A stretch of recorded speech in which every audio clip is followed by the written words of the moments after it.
Разговараме со Иво Босилков, чија што колумна неодамна теориите на заговор ќе ги неутрализира само инклузивен популизам. Ја прочитав и гледам едно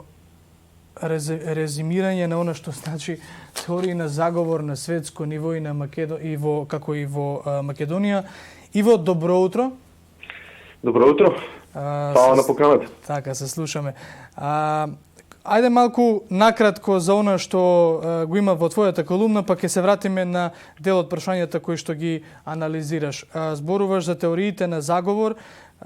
кои што можеби во овој момент и се повикуваат на некој скептицизам поради тоа што немаме унифицирани ставови за одредени прашања кога се во прашање челните луѓе. Еве, например, коронавирусот, таму анализираш, пишуваш дека можеби скептицизмот од таму кај граѓаните дали е создаден во лабораторија или не, но кога се нема унифициран став, кога не се знае, кога се даваат различни изјави за тоа дали маската е добра или не, дали треба да се носат ракавици на отворено или не, веројатно е цврста подлога и за отворање на теории на заговор. Да, токму така. Мислам, мојата теза всушност е дека во ваков еден комплексен свет во кој што има огромен број на извори на информации и тешко е да се знае кој од нив е сигурен, а кој од нив е лажен. Тешко е да се разликува и тоа создава конфузија меѓу луѓето и тоа го храни тој скептицизам. Проблемот е кога тоа прераснува во екстрем и кога се прелева практично на целиот светоглед кој што луѓето го имаат за тоа што се случува околу нив. Јас мислам сепак треба да нагласам дека мојата експертиза не се конкретно теориите на заговор, туку јас тоа барем што го имам изучувано на моите докторски студии се теорија на популизам. Меѓутоа, постои една крстосница, едно место на преклопување меѓу тие две во однос на тој менталитет кој што го сликуваат едното и другото, и тоа е таа идеја за тој манихејански светоглед во кој што постои борба на доброто и злото и во која сите мораме нели ние да бидеме поставени. Меѓутоа, во секој случај тоа е од една страна премногу поедноставување на работите, како што кажав, се работи за комплексен свет во кој што сите овие информации кои што ги добиваме, ние се обидуваме, човекот по природа е такво битие кој што се обидува да ги структурира и да ги поедностави тие информации, затоа што нели сите си имаме живот кој што сакаме на кој што треба да му се посветиме на дневна база, и се тоа што ни се случува, особено со коронавирусот, е прилично тешко за да се деконструира. Како го разбираш инклузивниот популизам, кој што треба да ги неутрализира, односно да ги сопре тие теории на заговора? Тие теории на заговор, ако се навратиме наназад, беа од поморот на врапчињата со 5G, од она дека Бил Гейтс сака сите да не чипира, од она што значеше, барем, ајде за коронавирусот нема да зборуваме премногу, бидејќи ги немаме актуелен, а ги немаме сите неопходни информации за да знаеме што е и како е. Но што значи инклузивниот популизам? Па, мојот аргумент е дека теориите на заговор како такви не треба априори да се отфрлаат и дека пристапот кон теориите на заговор кој што ние останатите кои што нели не сме теоретичари на заговор не треба да биде негативен и подсмевачки веднаш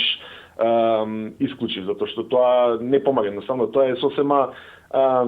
нормална појава која што на некој начин треба да се модерира. И така и со луѓето кои што велат дека нас не прскаат со алуминиум, треба да седнеме и да разговараме за тоа кои се верувањата, зошто. Во кратки црти, да, затоа што пак ќе кажам, мислам, постои одредена доза на вистина во сето тоа. Мислам, проблемот со теориите на заговор е што доаѓаат во пакет и кога у принцип тоа е еден начин на размислување, еден светоглед и едноставно психолошкиот профил на одредени луѓе има предиспозиција за вакво нешто. И тоа значи дека ако ти веруваш во одредени работи како на пример, не знам, штетноста на 5G технологијата, ти тоа го правиш ствар на живот и смрт и после тоа самата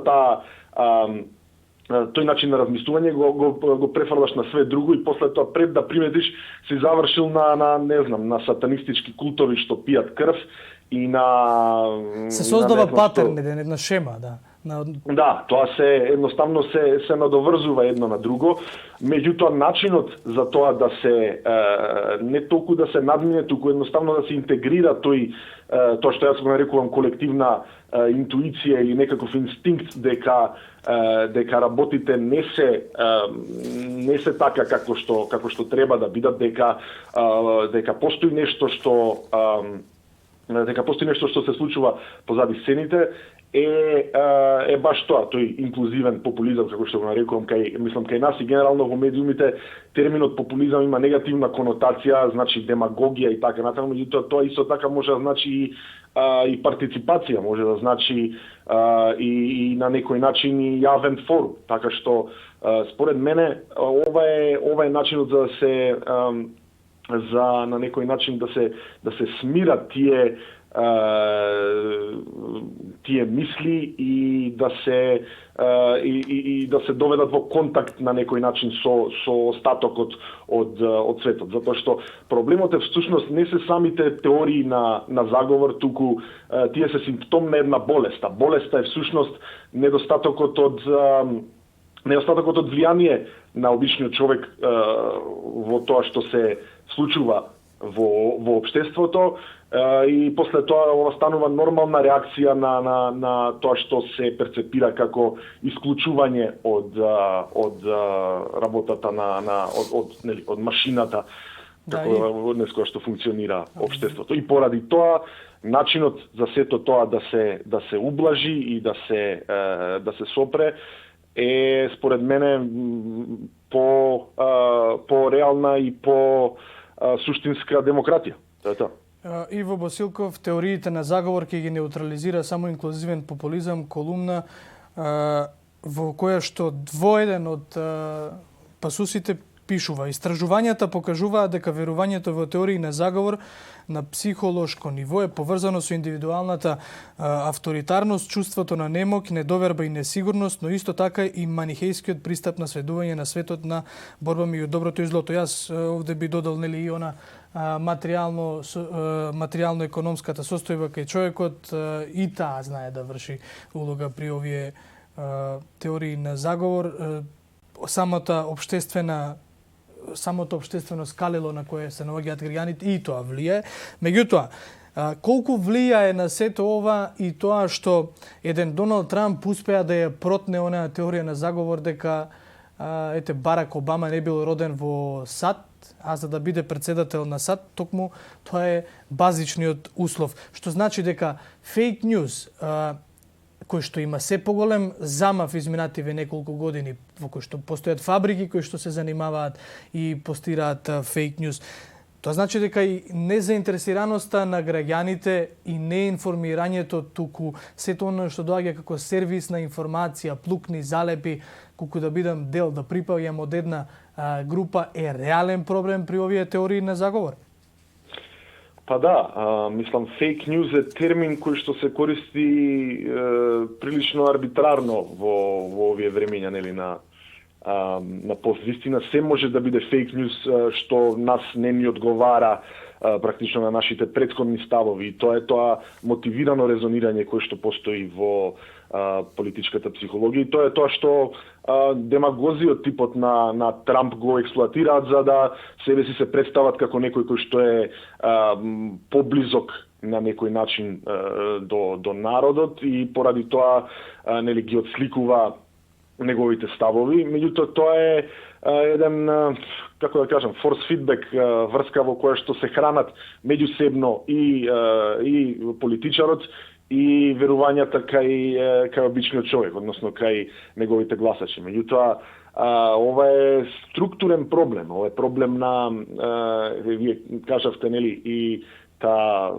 материјална сигурност и начинот,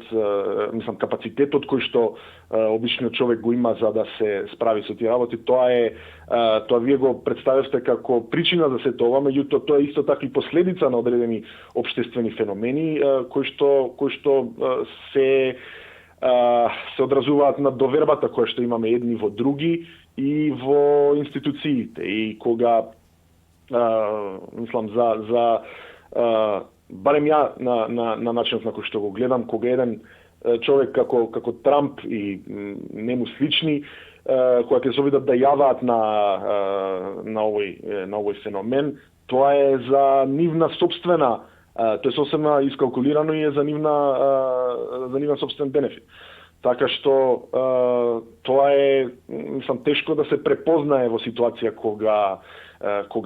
ти гледаш како еден кандидат за председател или дури председател практично ги дели твоите ставови, меѓутоа треба да се има и за тоа доза на здрав скептицизам, мислам, јас тоа што го нарекувам, треба да се има скептицизам и кон самиот скептицизам, затоа што премногу од било што не е добра работа. И од таму мислам дека Трамп и сличниот таков профил на сличните нему со тој профил на конспиративно популистички политичар едноставно само не оддалечува уште повеќе од вистината и од една не знам, едно колективно сваќање на работите кое што би не водело кон разбирање наместо кон параноја. Така, во својата колумна го споменуваш и Берни Сандерс, сосема со поинаков пристап од Доналд Трамп, прогресивен популист Берни Сандерс, меѓутоа кога ја обзнани одлуката дека нема да се кандидира за да биде кандидат, дека се повлекува од трката за демократски кандидат за изборите во САД, оние форуми во кои што луѓето кои што веруваат во Берни Сандерс и треба да бидат своевидно приврзаници на тој негов прогресивен популизам, одеднаш се свртеа кон теоријата на заговор, па велат Дип Стейтот и крупниот капитал не го сакаат Берни Сандерс во оваа трка. Така да и таа прогресија е врзана со теориите на заговор, поттука и прашањето како до едно сценарио каде што нема да се занимаваме со теории кои што се обзнануваат на нечијата статура, туку ќе се занимаваме со она што реално се случува во нашите општества. Па мислам, токму тоа беше донекаде и поентата на таа анализа, дека таа граница меѓу теорија на заговор и мислам пракса на заговор понекогаш знае да биде тенка и знае да преминува во едната или во другата страна. Мислам, тоа е, пак ќе кажам, многу тешко да се забележи во нели целава оваа каша попара практично од информации. Меѓутоа за оние кои што ги следеа тие како се викаат избори во рамките на предизбори во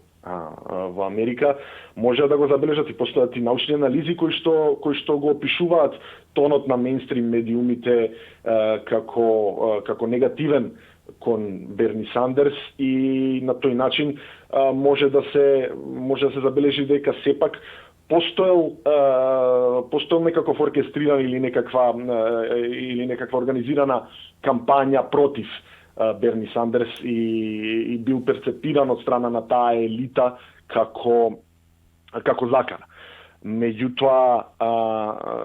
тоа е една работа, а друга работа е да се мисли дека газдите на медиумите не знам, се вклучени во некаков седат во некои подруми и размислуваат како да му наштетат на обичниот човек. И тоа е тоа што јас сакам да го нагласам, дека треба да се прави разлика, дека не треба да се отфрла однапред се и да се смета за теорија на заговор. Меѓутоа исто така и треба да се во еден момент да се запре и да се каже окей, можеби е сето ова претерано, ова што јас го мислам и овој свет кој што го перцепирам како некаква борба на добрите и лошите континуирано и во кој лошите постојано ги зацкриваат нивните траги. Така, ќе се помине преку нив само кога ќе се дебатира, како што рече, и инклузивно. Иво Босилков, ти благодарам што одвои време за утрински брифинг. Се слушаме и во нека наредна прилика со некои од другите твои ставови, а како ќе олабават овие мерки со пандемијата, зошто да не и овде во студиото. Фала и на вас, да се надеваме.